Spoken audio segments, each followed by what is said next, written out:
देखिए, मसीही जीवन में केवल आपको लगता है कि केवल अधीनता केवल आत्मिक क्षेत्र में जरूरी है, ऐसा नहीं है। मैं आपको बोलता हूं, ईमानदारी से जहां आप काम करते हैं अपने मालिक के अधीन रहें आप। मैं जितने भी यहां पर बहनें बैठी हैं जिनकी शादी हुई है, मैं आपको बोलता हूं वचन के अनुसार कि आप अपने पति के अधीन रहें। आपका पति आपके अधीन नहीं रहेगा, वो आपसे प्रेम कर सकता है, लेकिन आपको अपने पति के अधीन रहना है। मैं बच्चों को जो यहां पर हैं बैठे आपको बोलना चाहूंगा कि आप अपने माता पिता की अधीनता में जिए।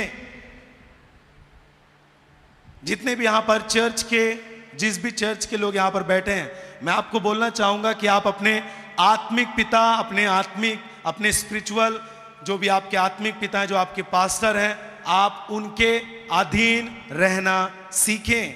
अपने जीवन को अपनी मर्जी के अनुसार उनके हाथ में दे दें, ताकि वो आपको डांटने में हिचकिचाहट उनको ना हो, ताकि वो जब आपके जीवन में गलती देखें तो आपको डांटने में वो शर्मिंदगी महसूस ना करें कि अरे मैं इसे अभी बोलूंगा इस बात के लिए तो ये मुझे पलट कर जवाब देगा, अरे मैं इससे बोलूंगा कि ये काम यहां से वहां कर दे तो ये बोलेगा मेरे पास टाइम नहीं है। जब आप इस तरह जवाब देते हैं, इसका मतलब आप कितना भी बोलते हैं मैं अपने पास्टर के अधीन हूं या फिर प्रभु के अधीन हूं, आप नहीं साबित कर रहे हैं कि आप अधीन हैं, आप साबित कर रहे हैं कि मैं किसी के अधीन नहीं हूं, मैं यही रहूंगा लेकिन अपनी मर्जी से रहूंगा। और ये दशा आपको कभी भी ऊंचा नहीं उठाती है। यदि आपको मैं एक उदाहरण दूं, यदि किसी परिवार में 8 सदस्य हैं, 10 सदस्य हैं और उसका एक गार्जियन होगा, और यदि गार्जियन की बात 9 सदस्य ना माने तो वो परिवार बिखर जाएगा। सही है कि नहीं? कभी भी वो परिवार उन्नति नहीं कर सकता, अलगाव आ जाएगा। आप चाहते हो कि मेरा पिता खुद मेरे अधीन रहे, ये तो आप वचन के खिलाफ काम कर रहे हैं। आप जो इधर उधर की बातें सुनते हैं, जो लोगों की शिक्षाएं सुनते हैं कि अरे हर काम तुझे क्यों पूछ कर करना चाहिए, क्या तू अपनी मर्जी से काम नहीं कर सकता? आप बोल सकते हैं नहीं कर सकता मैं। हालेलुया। आपको मालूम होना चाहिए जब आप अधीनता में जीते हैं तो आप एक सुरक्षित जीवन है आपका। यदि आपको सुरक्षित रहना है तो आपको अधीनता में रहना पड़ेगा। लेकिन जब आप अधीनता में होते हैं, आपके ऊपर एक आत्मिक व्यक्ति अधिकार रखता है। जब आप अधीनता में जीते हैं, आपके जीवन पर परमेश्वर की ओर से ठहराया गया परमेश्वर का दास आपके जीवन पर अधिकार रखता है। जब आप अधीनता में जीते हैं, आप अपने को जन्माए जिससे आप जन्मे हैं, उस माता पिता के आप अधीनता में जीते हैं। बोलिए हालेलुया।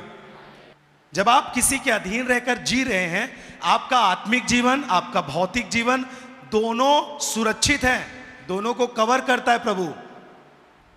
मालूम कैसे? जब आप किसी गलत कदम को उठा रहे हैं तो आपको वो व्यक्ति जिसके आप अधीन हैं वो आपको डांट सकता है, आपको समझा सकता है। आपको कुछ समझ नहीं आ रहा आपको क्या कदम उठाना चाहिए, वो आपकी मदद कर सकता है। लेकिन जब आप किसी के अधीन नहीं हैं, आपको कोई चरवाही नहीं करता, आपकी रखवाली के लिए कोई नहीं है, आपको चराने के लिए कोई नहीं है, आपको डांटने के लिए कोई नहीं है, तो बाइबल कहती है ऐसी भेड़ें हैं आप जिसका कोई चरवाहा नहीं है। आप भटकी हैं। जो चाहता है आपको घात करता है, जो चाहता है आपको लूट लेता है, जो चाहता है आपको मार देता है, जो चाहता है आपको भटका देता है। अभी आप 1 किलोमीटर दूर अपने चरवाहे से चले गए, लेकिन आप पता नहीं कहां की शिक्षा आपने सुनते गए। अभी आप 1.5 किलोमीटर दूर चले गए अपने चरवाहे से। फिर आपने और भी ऊट पटांग पता नहीं कहां की बातें आप सीखते गए कि अधीनता एक गुलामी है, इसमें नहीं जीना चाहिए, अपनी मर्जी से आप जिए। जब आप ऐसे सुनते जाएंगे, दिन प्रतिदिन आप अपने प्रभु से और आप अपने चरवाहे से, अपने माँ बाप से 1 किलोमीटर, 2 किलोमीटर, 3 किलोमीटर इतनी दूर चले जाएंगे कि आप वापस नहीं आ सकते। यह वचन आज आपके लिए इसीलिए है ताकि आप मुड़कर अपने अधीन रहने के लिए अपने अगुवे, अपने माँ बाप के साथ, अपने परमेश्वर के साथ वापिस आ जाए। आमीन।